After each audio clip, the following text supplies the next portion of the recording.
Your brain has been patterned for years Yeah. and years and years, especially if you're decades old and you've never done this work, right? So you have to become aware of your patterns. You have to be aware of how your engine runs, how you tick, and when the check engine light is on, and when, you need an oil change or when you need gas in the tank. Like, you have to become aware of what is going on in your brain and your body.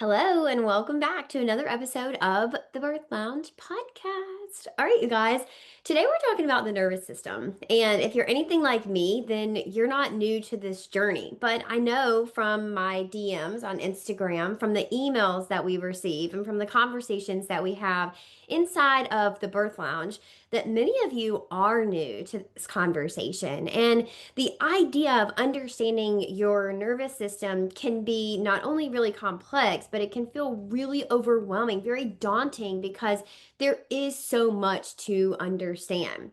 Well, I'm really excited to have today's conversation because we're going to start at a really basic level so that we can start to lay the foundation for future episodes on how you as a mom can really start to replenish your nervous system. We can start to put back into our bodies. We can start to maybe unwind some of those learned patterns that are no longer serving us.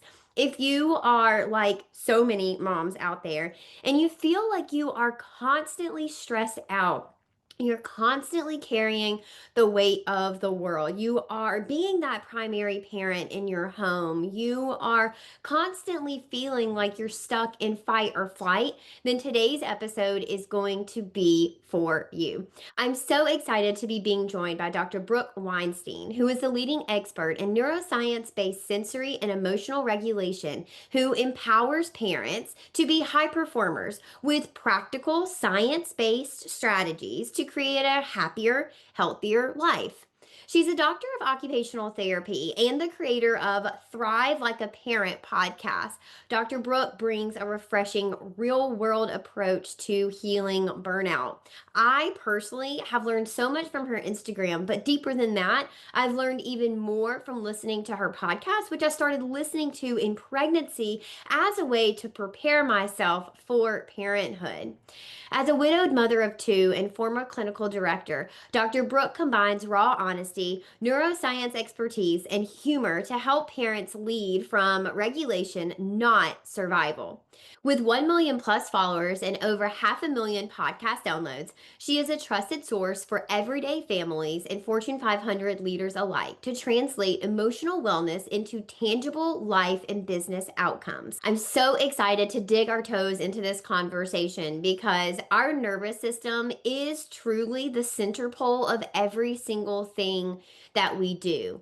It helps you regulate when you first wake up in the morning. It helps you to come back down after something stressful in your day has happened. It is the driver behind the ways that you react and respond to conversations with your children, with people you work with your partner, with your parents, with your neighbors, with really anybody that you come in contact with from day to day. It also impacts the ways that you are able to relax, to sleep, to turn your brain off, or if your nervous system is dysregulated, you may find that you can't sleep, you can't turn your brain off, and instead you're stuck in this looping pattern. Well, Dr. Brooke today is going to guide us through exactly how we can start to unwind all of those patterns that are keeping us stuck so that we can move through that and live a healthier and happier life. Without further ado, Dr. Brooke, welcome to the show. Thank you. I'm so excited to have you. And obviously, the nervous system has gotten a lot of light recently. It has become, I don't want to call it a buzzword because it's real. It's Oh, not a I would. buzzword, I would right? totally call it a buzzword. Really, you would. Yes. So I love the light that the nervous system has gotten because I do think that for a lot of us, I'm a 90s baby. I think for a lot of us, it is the first time that we're learning. We have a lot more control over ourselves and our feelings and our emotions and the way that we interact with the world around us, the way that we cope with things that happen to us for the first time in our life, right? I think a lot of us were just raised to kind of think like life is hard. You just pick yourself up by your bootstraps and this is how it happens. And you just move through things. You just move on with things. And so for me, when I first learned about nervous system regulation, I was like, wow, this gives me a lot of control. I have control over the way that I can respond and react, the way that I can move through those things. However, one of the things that I think a lot of people kind of get stuck on is understanding what does it mean to actually regulate your nervous system. I feel like my audience has a really great idea about what the nervous system is. So I don't necessarily feel like we need to start there, but I think the idea of what does regulation really look like? Does it look like never getting stressed out because that feels impossible, right? And then if you really understand stress, it's like there's good stress and bad stress. So no stress is not necessarily the goal. But what does regulation ideally look like for somebody? Yeah, that's a really great question. Before I answer that, I want to go to why I jumped in and said that the nervous system is for sure a buzzword. And that's Please do. because everyone is saying it. Everyone is basically saying that they know how to do it or they can teach you how to do it. Or I am so happy that everyone understands, or when you say, I'm dysregulated, right? People now know what that means. When I first started doing this years and years and years ago, no one knew what that meant. I had to use words like burnout and overwhelm and stress and to help my community and audience to understand what I was trying to convey.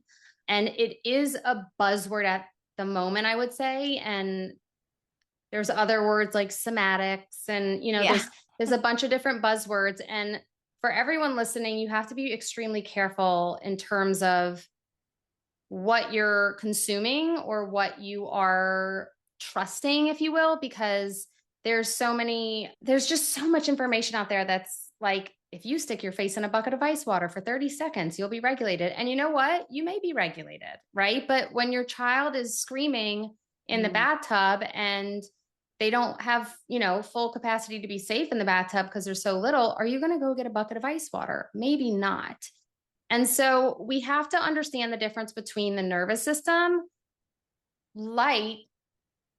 This is how our brain stem works, and this is how our central nervous system works versus our peripheral nervous system, right? Versus the question you asked me, which is how do you regulate that nervous system? Now, one of the questions I get asked the most, no matter what podcast I'm on or where I'm at, I'll get asked if there are three big takeaways, or if there's three things you could do to start implementing right now. Well, we have to understand how your brain functions before we can ever decide how to regulate your nervous system. That's Mhm. one of the missing pieces that a lot of people are not discussing or talking about. The language of your brain is not the words that are coming out of your mouth. It is the behaviors of your brain and your body and the reactions or the idiosyncrasies or the patterns of your brain. That is really the language of your brain. And that stems from your, again, nervous system, right? There's different types of brains. Not all brains are similar. We all want to kind of peg ourselves into this, well, I, am neurodivergent, or I'm neurotypical, or I have ADHD, or I have sensory processing disorder, or I have autism, or I have this, or I have that. And to me, it's kind of like we're trying to, like, it's a dachshund and a chihuahua. And it's like we're trying to like lump all these people together to be like, oh, you're like me. No, brain like no brain is the same. No Yeah. brain is the same, as well as 100% of the world is neurodivergent in their own way. We all have sensory quirks or tics or likes or dislikes. That doesn't make you broken. That doesn't make you disordered in any way. And some do want a diagnosis because then they can kind of relate and that gives them identity. I fully understand that. But at the end of the day, it's about, let me gather the information of how my brain functions. And then how do I support that individual brain? And that's when you get to the place of figuring out, okay, now I understand my brain. Now let me figure out what it looks like to regulate my particular brain. And I don't want to dive in quite yet of how do we regulate. I guess what I want to start with is, what does regulation look like? So you open your eyes in the morning, you don't have a cortisol spike, you're not sweating, you don't automatically think like, oh my God, I have this whole to-do list, right? You wake up, you're feeling calm, you kind of get your morning started. When you come into a stressor, you're able to handle it, move through it. You may have some activation in your body, but within X amount of minutes, you are back to normal. It doesn't stay with you. You're not frozen in fight or flight. When we think about ideally of a like a human nervous system that is regulated, what is the ideal? Like what would that actually look like? And Yeah. I ask that because I think so many of us are like, is that achievable with the life that we live, having internet Yes. on our phone, having electronics all over, having email constantly coming at us, not working 9 to 5, but instead having work, have constant access to us, things like that. Yes. So regulation, yes, is doable and is achievable. However, the way you just described it tells me that we can swap out the word regulation for calm, right? You wake Mm. up, you're not overwhelmed by the day, you're not triggered by your kids, when they spill milk on the floor, or they start screaming, or you're not so overwhelmed by the to-do list of the day. Like, and then you can come back down from it very easily. You're not in fight or flight. Like that to me is like I'm on vacation and I'm drinking a pina colada on the beach, right? And that's Got not it. really life, right? You mentioned to me before we started, this is your first day back, right? Since your own maternity leave. Yeah. I would assume that your brain has been in somewhat of a different space for a while, right? 5 months. And then now you're maybe getting back on the clothes, you're doing your hair, you're doing your makeup, you're prepping, you're reading through things, you're, getting ready for the podcast, like whatever it is, that's a different Are you energy. spying on me? Are you That's in a my different home? energy. It requires different things. Yeah. What everyone needs to understand is that, I know I'm going to go back to this again and again, but I saw something I saw a reel and it was like, we changed these 3 things in our marriage and we never fought again. And it was like, we were regulated. We just got Oh, regulated. And I'm like, that's complete and utter bullshit because you cannot be regulated 24/7% of the time. What yeah. it truly is about, the nervous system, regulation, dysregulation, sensory system, what it's about is the knowledge and then being able, you mentioned having control. I don't love the word control, but it is the best word in terms of we are able to support our brain and our body in whatever way needed in different moments. So sometimes Mm. I want your audience to think of the nervous system as the accelerator of a car, right? I want you to step on the gas, right? Let's say you're about to go public speak and you got to like get, you got to find that fire, or maybe you're a musician and you're about to like go sing it out on, the stage. Like you're going to bounce around, you're going to get that energy up and you're stepping on the gas. You need it, you want it, and you're going to use it, right? But there's also times when the gas isn't necessary. And so we need to understand how to step on the brake because the brake is really important for our brain and body as well to be able to utilize when necessary or when needed. But the kicker and the biggest piece is that we have to understand and practice, right? Our brain is not used to this. No one has given us a manual for this. This is not something we learned in pre-K when we were learning our ABCs and one, two, threes, which is wild that none of us learn. And it's like you get a driver's license and you go to driver's ed. We didn't even get an education on how our brain functions, right? Unless you went through schooling like I did, right? You have to understand how to throttle between the two. You have to understand how to go from first gear to second gear to third gear to fourth gear, and then be able to shift up and shift down. And all that in between is more of a fluid nervous system and a fluid ability to live the human experience of life between the experiences that you have, whether you're regulated or dysregulated, or you have a little bit more cortisol and you can feel it pumping through your Mhm. veins and it's not feeling really good, or right? Like you can ebb and flow between all of those.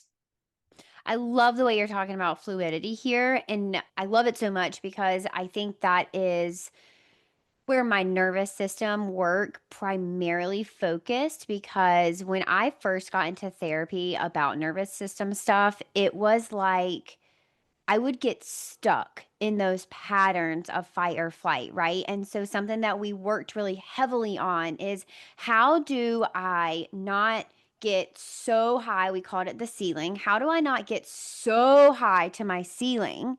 And then when I did get really activated, how did I learn to come back down? Like, how do I not get stuck flying so high, activated, angry, frustrated, stressed out, cortisol, losing sleep, not eating? And it took me a very long time. I'm talking Yeah, like a this couple work of takes years, you years. guys. Yeah, This work takes absolutely. years, and people want this Yeah. like quick fix. And that's why I'm like, It yes, starts it's like a that. buzzword, but be really careful because it's not oh, let me just do this. And in 3 minutes, I won't be activated. And like I've patterned, and like your brain has been patterned for years and Yeah. years and years, especially if you're decades old and you've never done this work. Right. So you have to become aware of your patterns. You have to be aware of how your engine runs, how you tick, and when the check engine light is on, and when you need an oil change, or when you need gas in the tank. Like you have to become aware of what is going on in your brain and your body. Otherwise, you'll never be able to have that fluidity. Most people live in peaks and valleys, right? Mm, And an adult meltdown and an adult tantrum is it happens, right? This is not yeah. just for like babies and toddlers. And my child has and there is a difference between a tantrum and a meltdown, right? But we can still have those. And that meltdown is a complete overhaul of your nervous system. And your body is basically saying, you didn't regulate for me. So I'm going to do it for you because I have no other choice. And that's when you're like laying on your bed and you're potentially PMSing or about to PM, and you're like, oh, and you're like hysterically crying, and everything is wrong in your life, no matter what. Like it's all Mm-hmm. the thing. That is an adult meltdown. Like we still have those, but to be able to not have the peaks and valleys and more live in the rolling hills, that's where we want to get to. Yeah, I love that you point out too that it does ebb and flow. So one of the things that I also had to work really hard on, I'm a perfectionist over here, you guys. You guys know this about me, but I didn't love that once I felt like I had really done a lot of the work that I would have these periods or these meltdowns. I call them hard system resets. I would need a hard system reset every now and then. And I really had a lot of guilt around that. And I was like, I've been doing this work. I've been so good. I've been, in therapy. I've been following all this stuff. I did the deep breaths and it Yeah. still happened. And I think that if you're on your own journey of regulating your nervous system, really realizing that having a meltdown or having a tantrum does not mean that you aren't good at regulating your nervous system. And it doesn't mean that all the work that you've been doing for however long you've been doing it isn't worth it. It just means that you just tripped up, you just made a mistake, or you It's just, all data. yeah. It's there's no good, there's no bad, there's no right, there's no wrong. It's all data. It's like, oh, okay.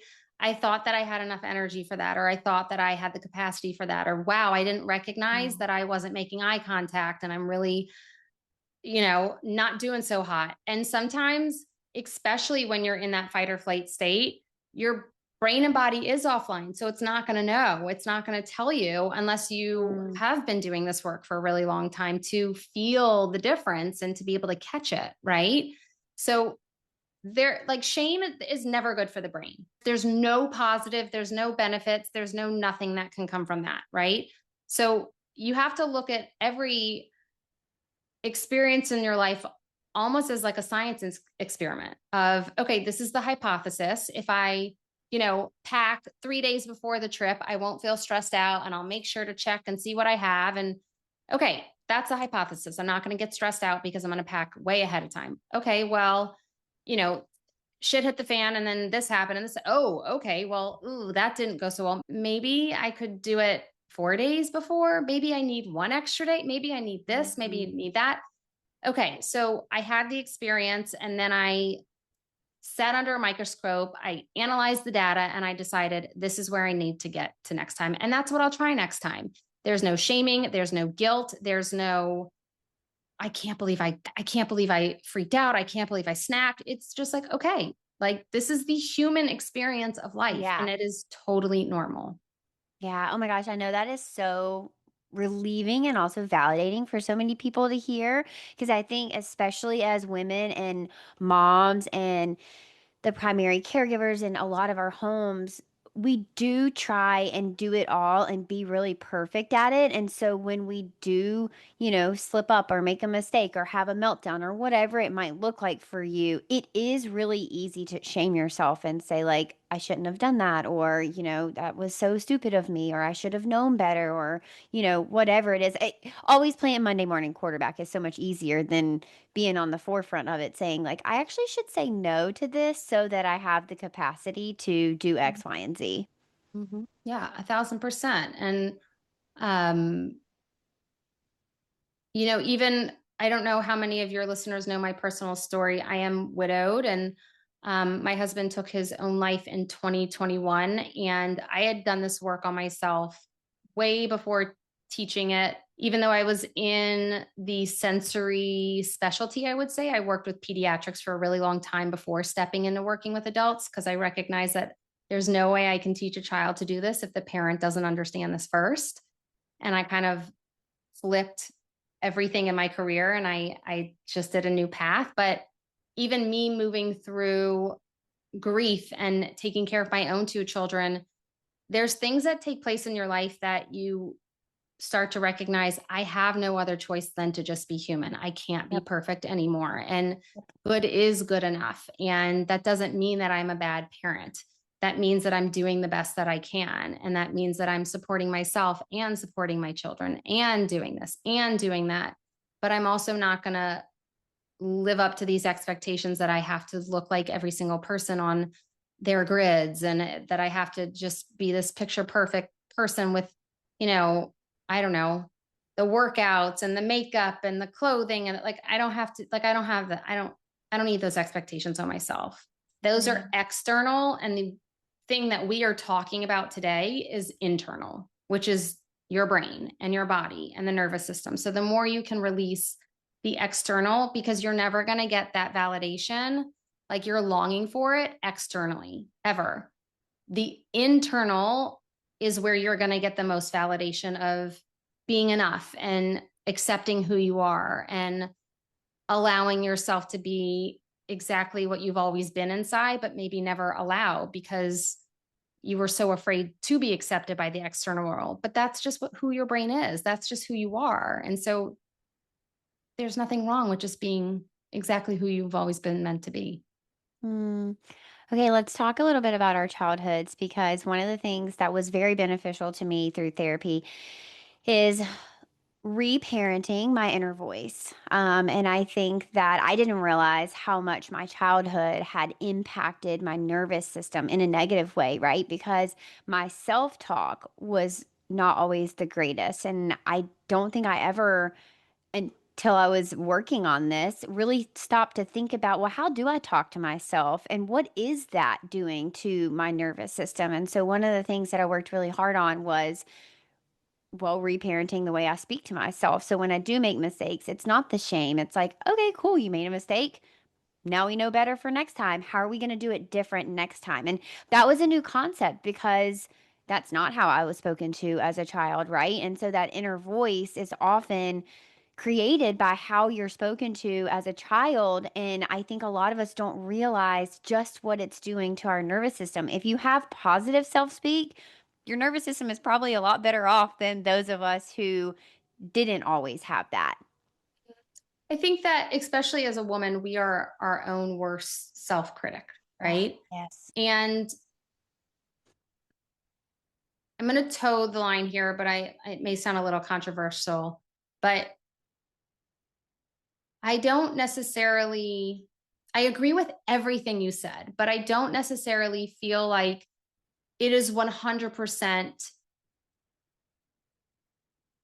the fault of our childhood. And the Oh, yeah, reason no, I'm for sure. saying that is because our parents didn't understand this information. Not to say they didn't, like, I had my own stuff I had to work through with my mother and my father when I did this own work on myself, right? So it's very valid. But if we can also have grace for knowing that this information just wasn't out there, right? Mm, It's just accepting kind of, okay, this is where I'm at, right? If we acknowledge, I hear how I'm speaking to myself and that doesn't feel good, right? That's where we need to sit in it. It's okay. I just said, oh, you're so stupid. Like, why didn't you catch that? How did that feel? Ooh, yeah. that didn't feel so good. Okay, well, what would I like to do differently? How would I like to, speak to myself, or what would feel better? Okay, well, yeah, I messed up, but I'm human. So that's okay. And we're going to figure it out. Right. But I do find that we are focusing so heavily on this, like our inner child wounds and right. And they matter. They very much matter. But at the same time, focusing on where you're at now, recognizing the past, but then focusing Mm. on where you're at now and where you'd like to move forward is more beneficial in terms of patterning your brain, right? And being able to, what I like to do is I explain the nervous system in terms of a smoke detector. So it's always sniffing out threats. Okay. And Oh, so when the smoke detector goes off, right, it's going to make that really annoying beep. You all probably know it, especially in the middle of the night when the battery's low and you don't feel like climbing on the ladder in the middle of the night. Trust me, I've done that many times. And it drives me up the wall. But the smoke detector, what is happening when your nervous system is living in that heightened state on a regular basis is it is calibrated so sensitively that no matter what happens, your brain and your body is going to think that you need to stop, drop, and roll and get out of burning building. And so we need to be able to tell ourselves there is no burning building. I am safe. It is okay to make it through this, even if this feels wildly uncomfortable, right? mm. And to be able to look at the now and say, okay, that didn't feel good. So I think we need to shift that. And that is how we recalibrate our smoke detector. Okay, so that leads me to the question of how do you recognize whether your smoke detector is accurately picking up on true threats versus, uh-oh, I'm living in this space of heightened, sensitivity, but there's not actually any threats in my immediate environment. Because I think so many times, again, as women, as moms, I mean, I know that having my baby, I was really vigilant about like how much of a threat is this right now? I had the awareness. So I think some people don't have that awareness, and that's something that is definitely a learned skill, or it was for me. I It was is a not learned taught this, skill. That's you that's know? like literally what I teach my clients is Yeah. you have to learn when the alarm is sounding. You have to learn when it feels good, when it doesn't feel good, when you need it, when you don't need it, when it's not serving you, when you want to change it, when you it like it first starts with awareness. And if I'm being completely brutally honest, it is not something that many individuals can do on their own. Sure. It requires most often a guide of some sort to be able to help you understand and navigate the process because, again, of those patterns that have been built for decades. And so how the brain works is that we want our brain to be automatic, right? Think about if you've ever gotten in the car, driven somewhere, and you're like, I don't really know how I got here, but like I got here, but like my brain was kind of like somewhere else. And that's okay because I'm safe, right? You go on autopilot. We want our brain to be on autopilot as much as possible because then we don't have to expend any more energy or thought, right?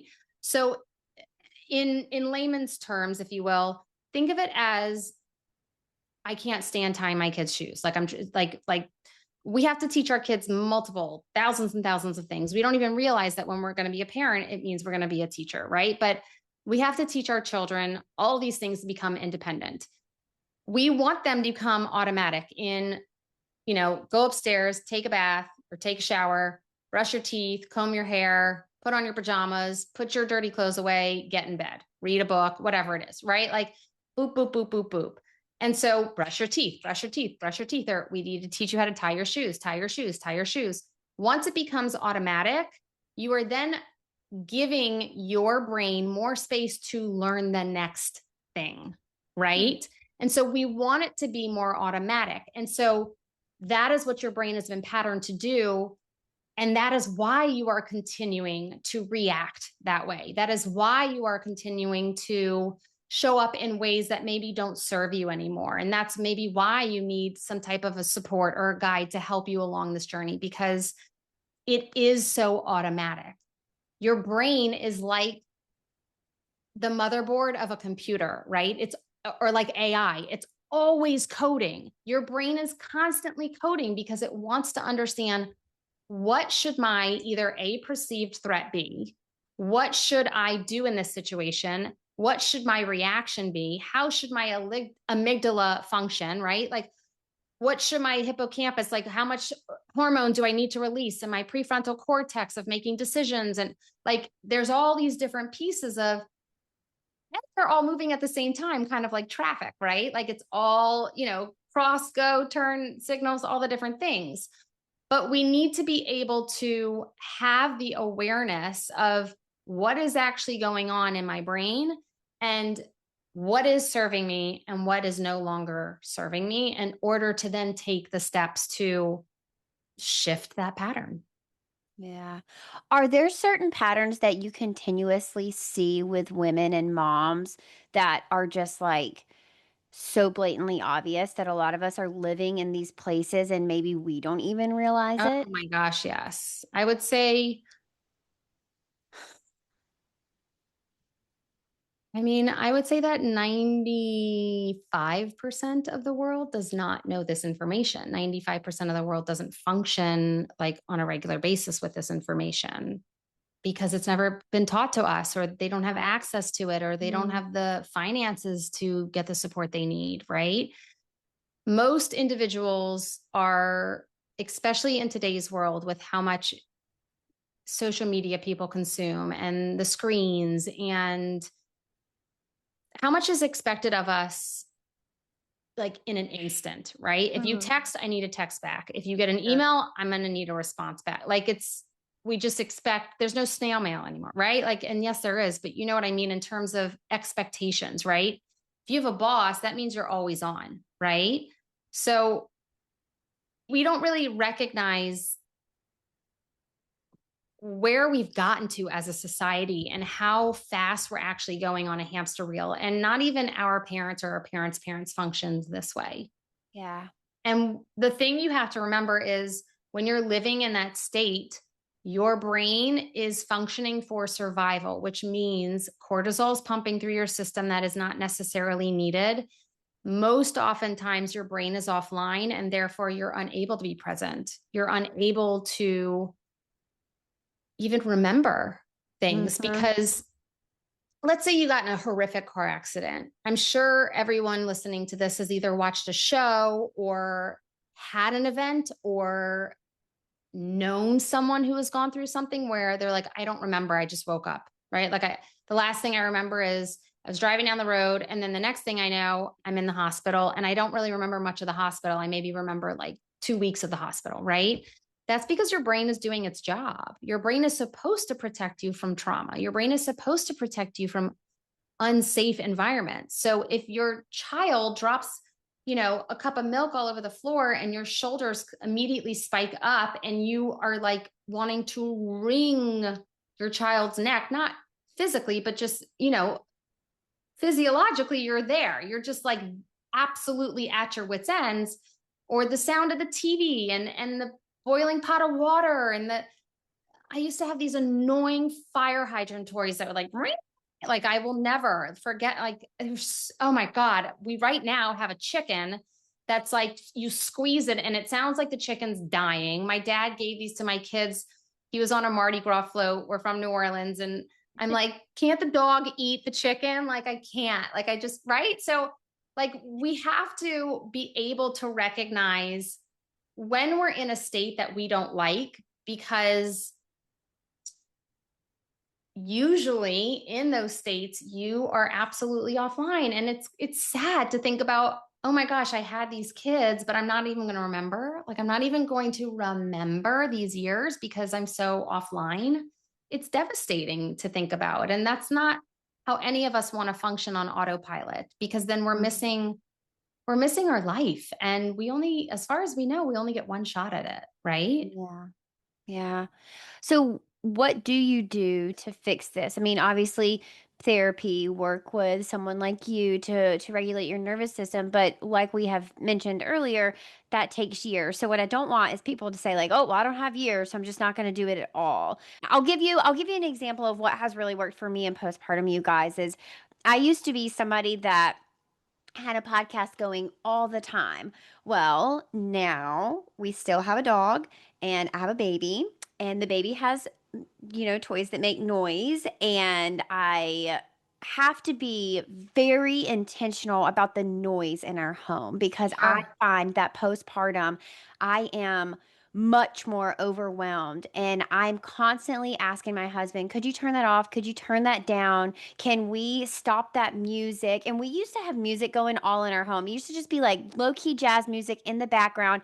No more for us right now. I hope that Sure. that comes back because I used to love that part of our lifestyle, but I can't have any extra noise going around me. It makes me feel like I want to just like run out of my house and never return. It is so Sure. overwhelming. And so for me, part of that reflection was, why do I feel this way? Okay, I think there's too much stimulus. What stimulus can I control and take care of? And so we limited Saji's toys, and he doesn't get a ton of toys that make a lot of noise, but at 5 months old, he does a lot of shrieking. He just has turned into a little pterodactyl. So, Yep. he himself is making a lot of noise. And Yep. so we've taken away a lot of toys that make, like extraneous noise, but we still have the rattles and we still have the bells and the things that he kind of needs for development. My dog is still a creature that makes noise. We still have coffee makers that make noise, our Right. microwave beeping. So you have things in your environment that you can control and things that you can't. But other things that kind of come to your mind where you're like, these are kind of quick and easy things that might help you not feel as overwhelmed and dysregulated throughout your days. For the people who are like, well, I don't have years, Brooke and HeHe, so I'm not going to do it if you can't give me some quick wins. Yeah, I think that's really fair. I also want to point out that all the things that you have done, for anyone listening and like, well, that doesn't sound like that's beneficial to the child, like it's okay. Like Oh, all the yeah. things, right? Like all the things you have Sagi's done thriving, you guys. are so positive and beneficial. Your child is not deprived. You know what I mean? Like No. these are fantastic things that you have chosen because you know what you need in order to support your brain and your body so that you don't lose it on your husband or partner or child, Yeah. or like, or your dog. Like you don't want to lose it. You don't want to live that way. And so you do have to get your needs met. The most important thing for someone who is looking for the where to start, okay? Again, it goes back to understanding how your brain functions. Okay. So for us, what we do is we have a specific method that we teach our clients of what that process looks like. I feel like the golden standard is an entire year, because then you have an entire year of data collected. And that way you can compare and contrast, not in a positive, negative way, but just to see, this feels a little bit different, or, ooh, that hasn't shifted yet. And I have compared and contrast my own life for years and years and years at this point, right? I have my clients take a standardized assessment that only occupational therapists can offer to clients, if you will. And it's really, most of the times it's used in a pediatric setting. I used it when I owned my own clinic in a pediatric setting. And now that I use the adult version. And that really gets us into figuring out how your brain is ticking, how your brain is functioning, and what is kind of your standard operating function, if you will, right? So then now we have the data of, okay, this is how your brain functions. Are you craving input? Are you avoiding input? Are you missing input, right? Are you registering the world around you? You know, those kiddos who you're like, hey, hello, are you listening? Like, are you registering the world around you? Do you have bruises and bumps all over your body because you're not registering the world around you and you're bumping into walls and things, right? Do you have sensory sensitivity in all different avenues and aspects of your stimuli, right? Like, how does your brain tick? That is step number one.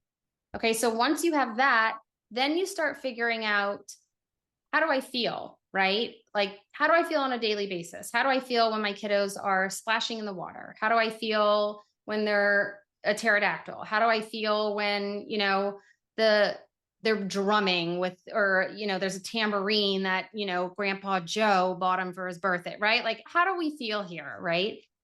And then we have to absolutely do brain body awareness. It is not just about the feeling. It is also about, how is your body responding, right? So sensory processing is basically, you have information come into your brain processes it, and then there's an external, like an output of something, whether your shoulders raise or you're touching a hot stove and you lift it off, right?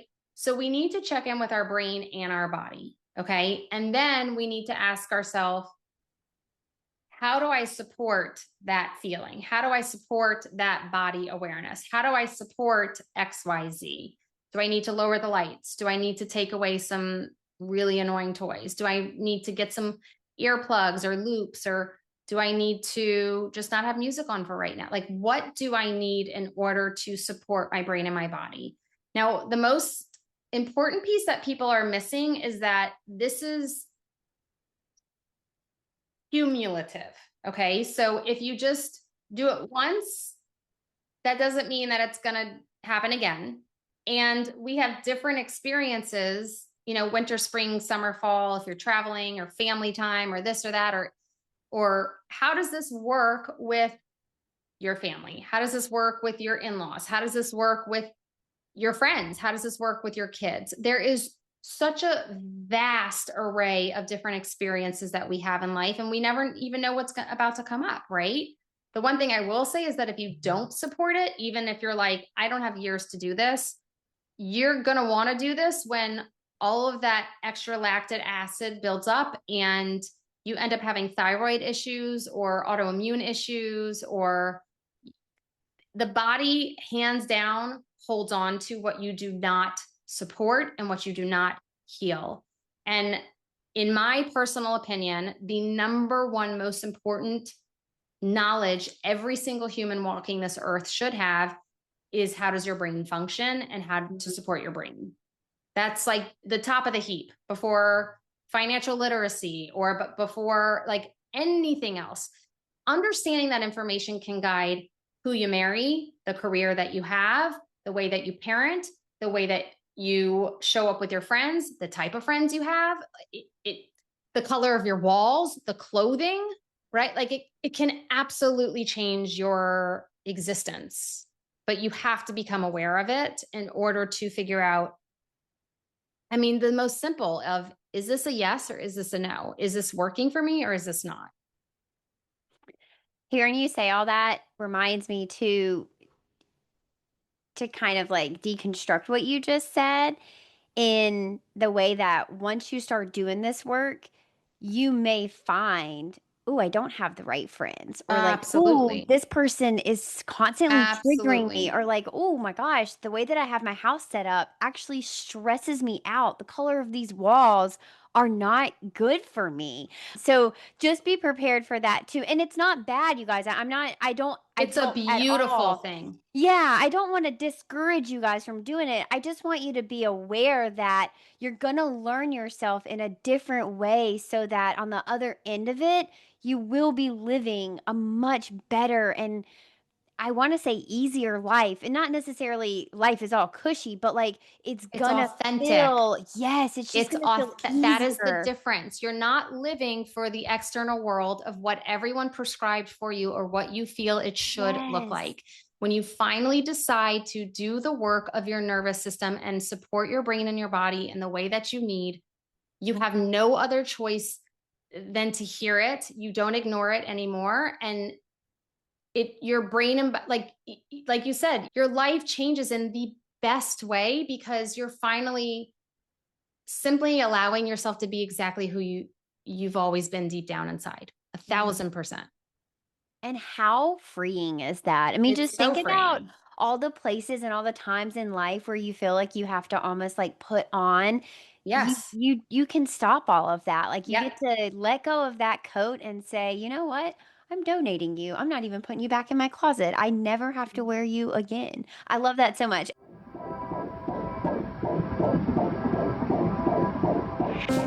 Okay, guys, do you have a budget? Like, do you track your purchases and the money you're spending? In this economy, how can you not?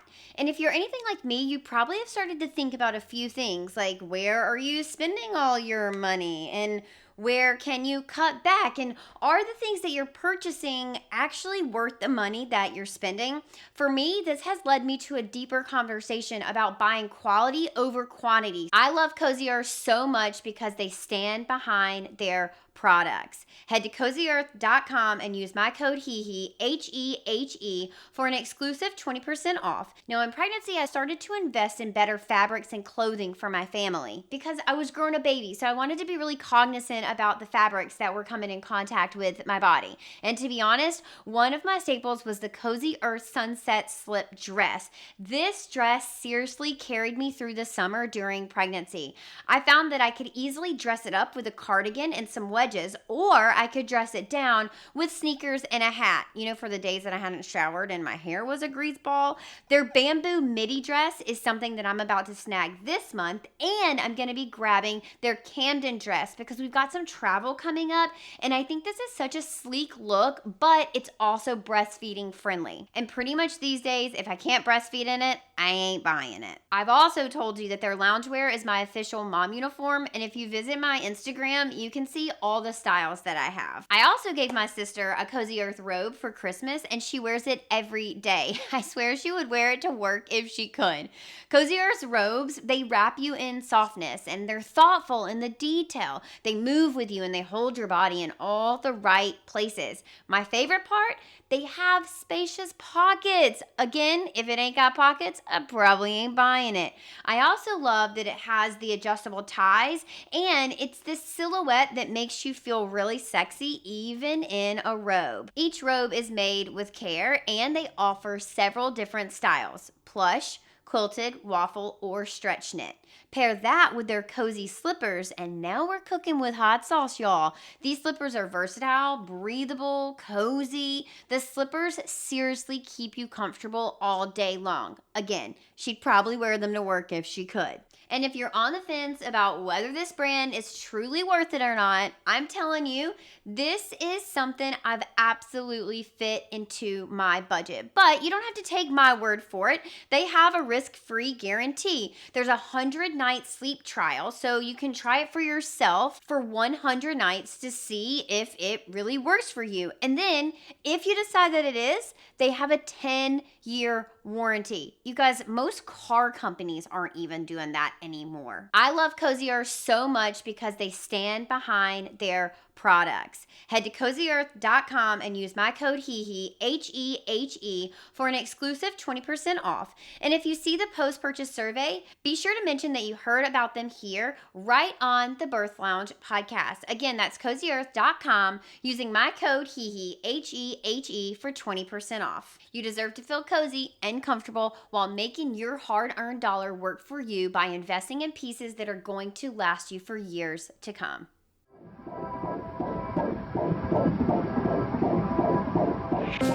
Okay, Dr. Brooke, let's talk about the nervous system in terms of pregnancy. What do we know about those two things interacting? For me personally, I felt like my pregnancy gave me just a sense of calm. And I know not a lot of people can relate to that. I feel very blessed and lucky that I do this work every day. And so I felt very in control. But for a lot of our listeners, it's the opposite, right? They find out they're pregnant and it's a place you've never walked before. It's a place you don't know a lot about. It's a place of constant education. And for a lot of people, it carries a lot of fear around birth itself and the labor process and becoming a mom. So, what do we need to know about being pregnant and how that impacts our nervous system? So your brain and body is the coolest, smartest, most miraculous organ in your body. It's just unbelievable. Like if you actually think about what it's capable of. There are many, many individuals who find that while they are pregnant, even individuals who prior to pregnancy have even been on antidepressants, feel okay without the antidepressants, right? And your body knows and is smart enough to know, and your brain is smart enough to know what it should be producing and pumping while you are pregnant. Now, there is so much pressure on pregnancy in terms of what you eat, how you prepare. Stress on the body can cause stress on the baby's brain, and then you're going to have an anxious child. Like there is so many things that is shared with us in the world today. And there's so much information that we don't know where to turn. We don't know where to look. And it can cause a lot of fear. Now, I personally had really, really, really traumatic pregnancies, births. I mean, that ship has sailed. Like my children are 9 and 12, and I tried it twice, and the second time, it was not any better. And so I was like, we're done. I contracted from probably 14 weeks on. I had a cerclage for my second one. I went into labor at 27 weeks with my older one. I made it to 33 weeks. I was on bed rest for 6 weeks. I pushed for 3.5 hours with my first one. Like, you don't know any of this is going to happen. Both of them were in the NICU for 3 weeks, right? I had an oversupply of breast milk, so my body did something right? So then I just kept pumping, and I produced a problem because it was hard to downgrade the milk, right? Like, and there's some people who are like, I can't get 2 ounces, right? So the point of me sharing all of that is no pregnancy is going to look the same on any one individual body. But if you are able to, the same way when you're not pregnant, if you're able to listen into your brain, your body, if you're hungry, if you're not, if you're tired, if you're in pain, or like, you have to really listen in and understand what is going on to support your body, right, during the pregnancy. Now, I find that postpartum is actually more important to understand the nervous system than actually pregnancy itself. Postpartum, yes, there's a lot of hormones being, flushed through our system and all the different things. But especially if you're a first-time parent, we don't understand that there is a grief process that happens the moment a child comes into our life, no matter what way they came into our life. And that is not really discussed. That is not really honored. That isn't really, I mean, any parenting class, any parenting book, like it's not okay. We are prepping you for an overhaul of your entire life. And just so you know, it's never going to go back to that life.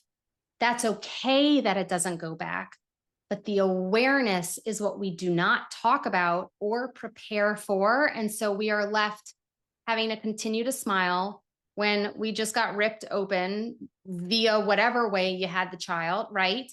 You're supposed to still get up. You're supposed to still do the things. You know, you're rushed out of the hospital in a day or two. And if you think about it, like when my mom had my sister and I, the babies were kept in the nursery and the nurses took care of the babies unless they were hungry. My mom even said that they like, before she had my sister and I, they filled out a menu of what their post-birth dinner was like. My dad and mom had a date night in the hospital with like, you know, a steak dinner or something like that. And my parents aren't like, you know, that old, but it was just a different time. And now we're just like in and out, you know, let's go home. And yeah, we want to get home, but we don't recognize how much has shifted and changed. And so I think a lot of postpartum, even depression, comes from the fact that we aren't aware or have the acceptance before, or that we are given the knowledge of, okay, your hands are no longer free. You're going to have someone who cannot tell you what is wrong with them, but they're going to cry a lot. And that's the language that they have. And you have to start figuring out what all of those crying different little quirks mean, right? Like what are they trying to explain to you? And you don't get to go lay back in bed on a Saturday after brunch and you've had a, you know, bunch of drinks and, doing whatever in your, before child life. Like it is just completely different. You don't really have as much free time. You don't understand how to get the free time because you then have that mom guilt and understanding. Like there's so much you have to navigate once a child is born and you choose to parent that child. And so it matters to me, it matters more in postpartum than actually pregnancy, because if you can still have a voice postpartum, you are far surpassing most individuals who have no indication or voice before they decided to have a child. It's just, you just keep going in the way that you've always functioned, but you were probably overachieving before because women are completely crushing life and we just kick ass, to be blunt. We're going to make shit happen. Sorry about the cursing. I hope that no one minds, but we're just going to make it happen, right? Like we're just an awesome species, if you will, right? And so then a baby comes into our lives and we're going to make it happen, right? We're going to just get up, we're going to keep going, we're going to do, but we have to be able to say, oh, okay, got it. I need to like pause here for a second.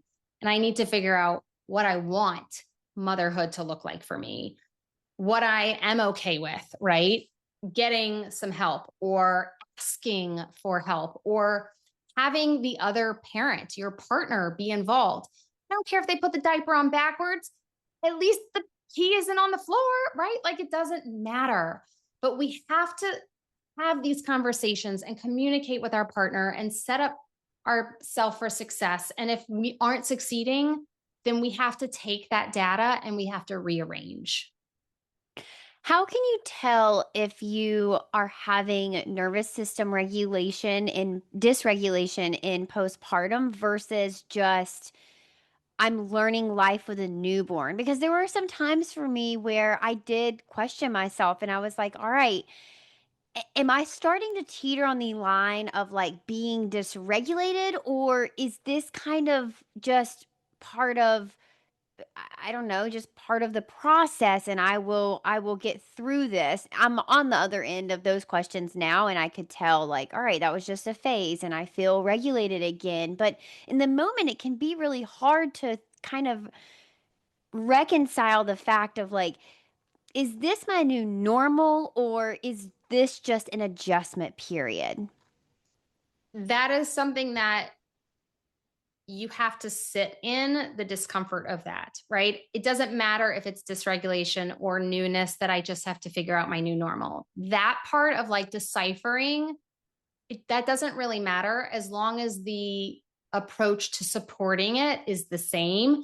And I Mm. don't mean the same in terms of you have to go journal every day. You have to go box breathe every day. What I'm meaning is it's the same in terms of I am going to support whatever's going on in my brain and my body, right? And it can be in a multitude of ways. I'm going to go walk. I'm going to do yoga. I'm going to get a sitter. I'm going to this. I'm going to that. I'm going to ask my parent to come over and watch the child, or I'm going to, ask someone else to do my laundry, whatever it is. But it doesn't really matter which one it is.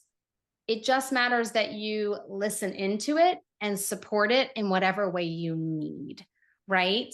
The dysregulation is not a negative thing. And this mostly comes up with new moms because you don't know how long each phase is going to last. You have no idea. So you get into this and you're like, oh my gosh, like this is going to be my life. Like, this is it. Like, this is okay. Like, this is it. Like, didn't know it would be like this, right? What I like to tell people is it's a season.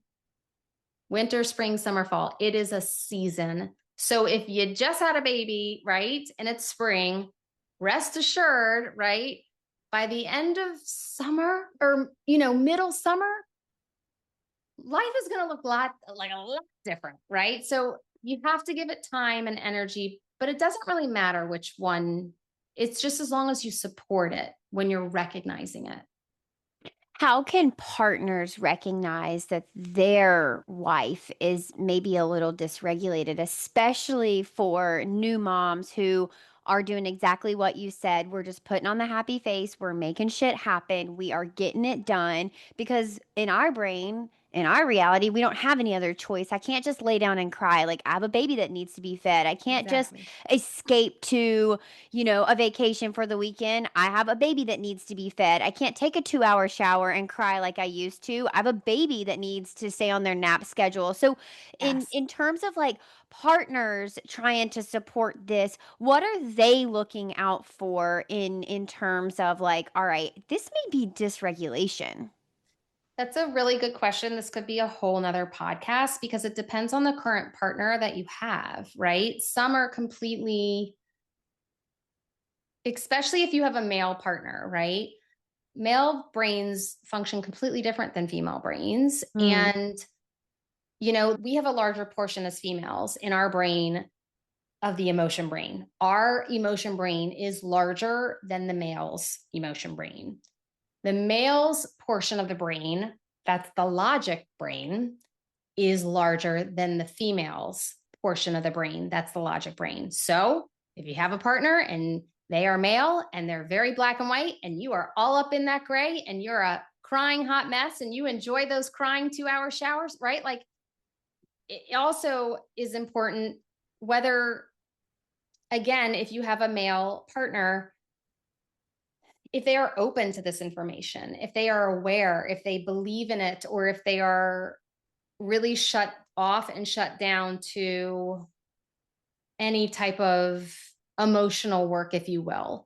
There are plenty of women who feel like they don't have a partner, especially in new phases of motherhood, because the partner does not know how to support the female, right? Let's say you're staying home for maternity leave, they're going to work and they keep going, but your life has completely changed, but theirs really hasn't changed that much.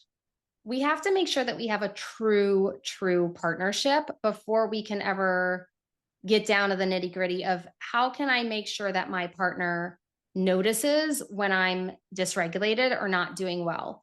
If your partner knows you well enough, your partner should be able to visibly see it because a lot of shit has just changed in your life. and they should be able to see whether you are struggling or you are pushing through it. Are you disconnected from your partner? Are you all able to have the time to communicate anymore? Are we asking, hey, how can I support you? What do you need? Can I take this off your hands? There's a lot that goes into a partnership when you have a child. And again, I feel that it relates back to having tons of conversations prior to, and then keeping lines of communication open and working as a partnership in postpartum with a brand new infant. So it's not going to really happen with a partner if they have no awareness of how you function in that way prior, right? If they're kind of like, they don't see that part of you, they're not aware of that part of you, that's not part of your partnership, right? Now's the time to talk about it more than ever. Of like, hey, I'm really struggling. Hey, I'm not doing so well. I need some support.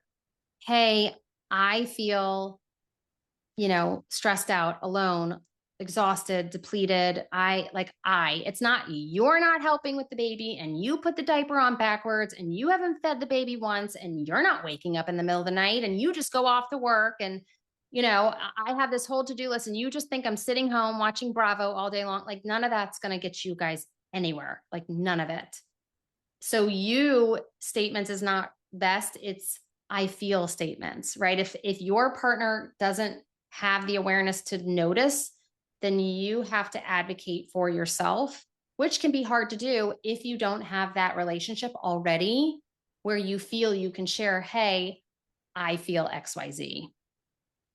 I feel like a lot of nervous system talk is kind of focused on females. Do we see dads and male partners experiencing nervous system dysregulation after a baby?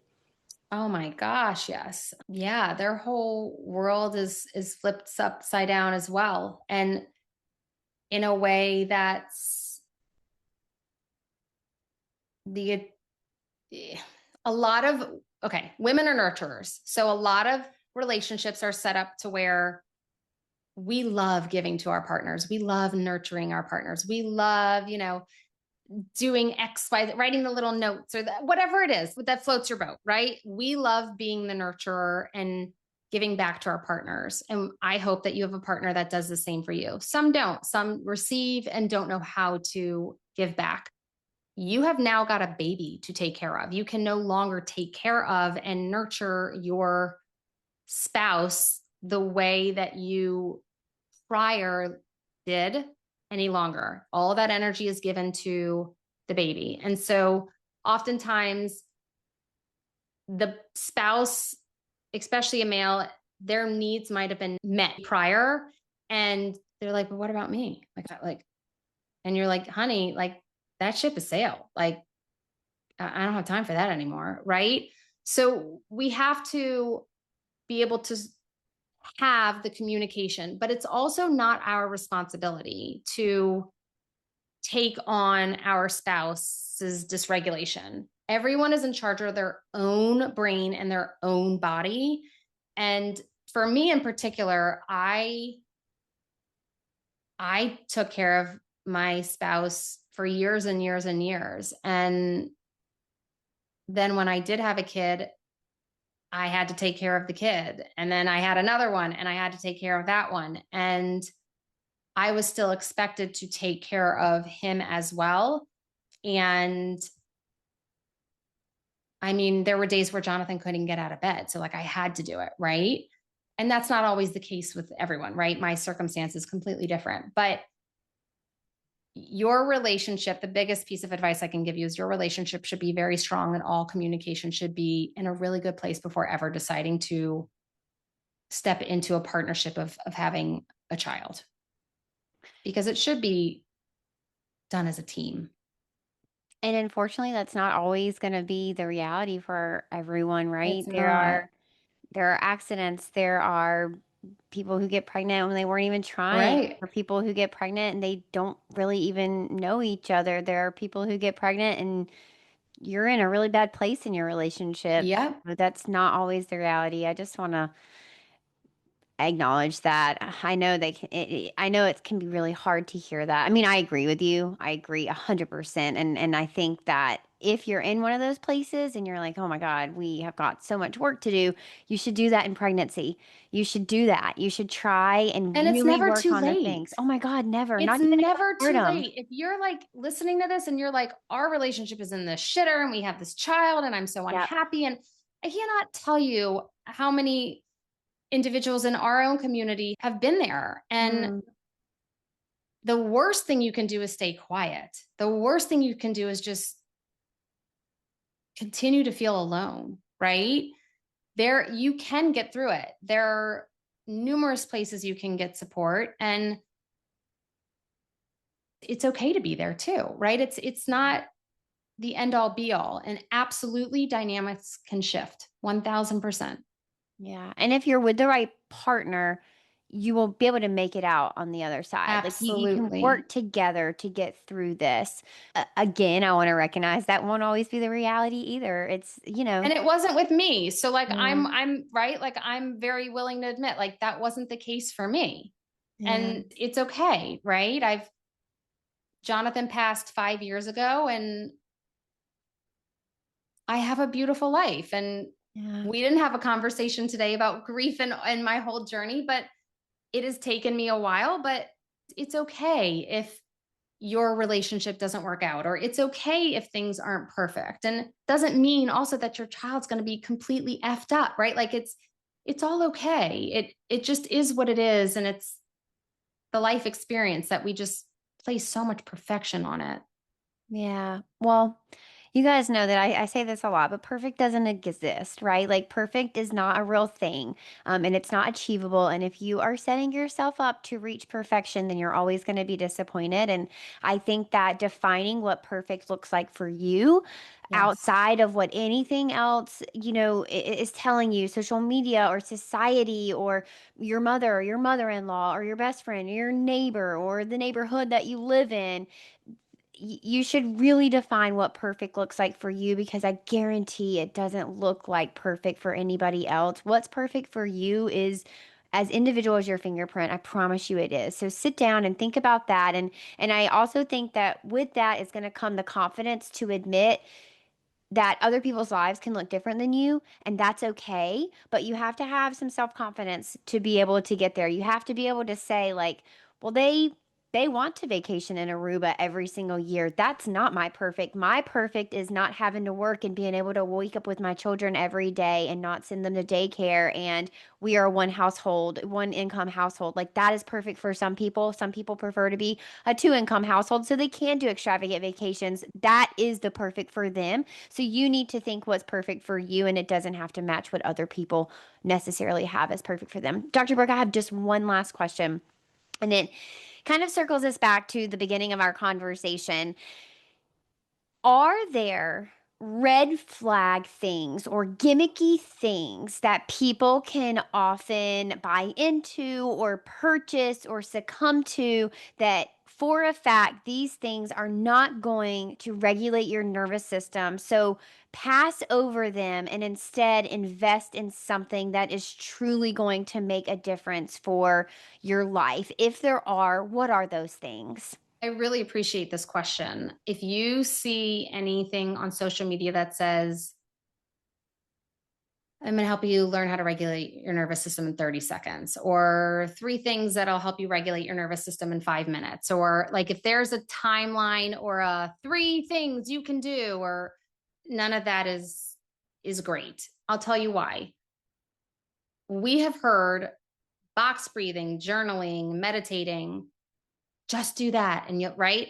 I don't box breathe except for when I'm like working out and, trying to make sure I have my muscles engaged and doing the right breathing techniques. I don't journal, never have, never will. And I don't meditate. And I still own a business, have clients, run a company with, you know, 20 plus employees. I'm, taking care of my little monkey kids. I have a dog. I have a partnership. Like I have a full life, and I am still able to regulate my nervous system in the way that works best for me. So Don't hear something and be like, oh my God, like I said earlier, the bucket of ice, like, or I got to dance and shake my arms. Like, if you look on any of the content that I ever put out, I give you symptoms. I give you awareness, awareness, awareness. I'll tell you how I regulate and what has worked for me, but I'm not going to go tell you what to do because I don't know you. I don't know your brain.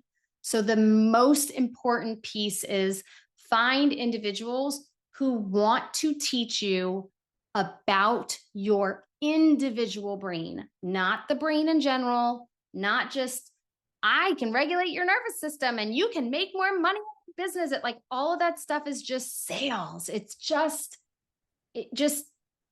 the money doesn't go on trees, and everyone is working so incredibly hard to have a great life and enjoy their life. That I'm a big proponent for honesty and making sure that you feel like you can trust the person that you're doing this work with, and that they have the credentials, or that they know what they're doing, or that it is their specialty, or whatever it is. Just make sure that you trust in whoever it is that you decide to go on this journey with. It doesn't have to be me. Like, just make sure that you feel like you're in good hands, because no one has any extra time, extra money, or anything to spend. Like, we need the right thing. And it also has to be the long-term solution. It can't just be this quick fix.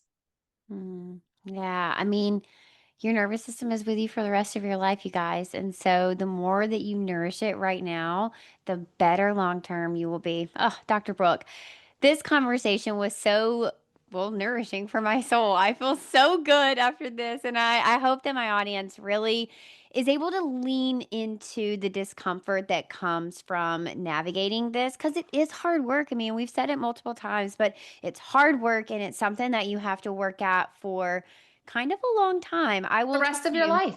Yeah. You have to embody this and live this. This is a day-to-day, every day for the rest of your life thing. And that doesn't mean that that's effort. In the beginning, it's effort, a lot of Yeah. effort, but it Yeah. gets easier. It does get easier. I can tell you that wholeheartedly. And I can tell you that after doing this work for a number of years, I do feel lighter. It feels like life is easier. I feel like I don't get activated nearly as much. I feel like when I do get really stressed out and or activated, I am able to come down and recuperate a lot easier, a lot quicker. It's worth it, you guys. So if you're sitting there thinking like, "Oh my God, this just feels like a lot." You don't have to take it all on one day. So make it work for you. You can do it in little pieces. I did. I didn't even know I was doing nervous system work when I first started out. And now I'm like, oh, I have nervous system work to do. But you don't have to take it all on in, one sitting. The best way to eat a whale is one bite at a time. Dr. Brooke, this has been so good. Where can people find you if they were interested in learning more from you, following along from you, working with you, any of that? Sure. You can find me on all major platforms, if you will. I would say my hub is Instagram, and it's Brooke and then half of my last name, Weinst. You'll see my big curly hair, but I'm on YouTube and TikTok and all the other places. I also have a podcast called Thrive Like a Parent. I have multiple coaches on my team that I've trained for over 5 years. We do group programs, we do one-on-ones, I have on-demand courses. So yeah, lots of different ways you can reach out to us. I love it. You guys, as I was preparing for the birth of Saggy, I listened to Dr. Brooks' podcast as a way to prepare myself for parenthood, because I knew that once he got here, I probably wouldn't have the time to dedicate as much as I wanted to. And so I took advantage at the time of being pregnant. And I really highly recommend reaching out and listening to that podcast if you feel like you just need a little bit of support, or you're just interested a little bit in dipping your toes in and maybe exploring what this world is like. Her podcast has so many gems, and it is just filled with a lot of what I found very applicable and actionable steps that I could easily implement, like kind of right then. Maybe not like in that moment where I'm listening to the podcast, but like very easily actionable things. So again, if you are feeling really overwhelmed in your parenthood journey and you want just a little support, or you're ready to take this on a little bit at a time, that's a really, really great low key place to start. All right, you guys, thanks so much for being here. Dr. Brooke, thank you for being here. I appreciate it. You guys be sure to follow Dr. Brooke on social media. And you can find me at Tranquility by HeHe and at the.birth.lounge. Until next time, head to your app store and download the Birth Lounge app for evidence-based childbirth education and postpartum support delivered straight to your phone. Bye.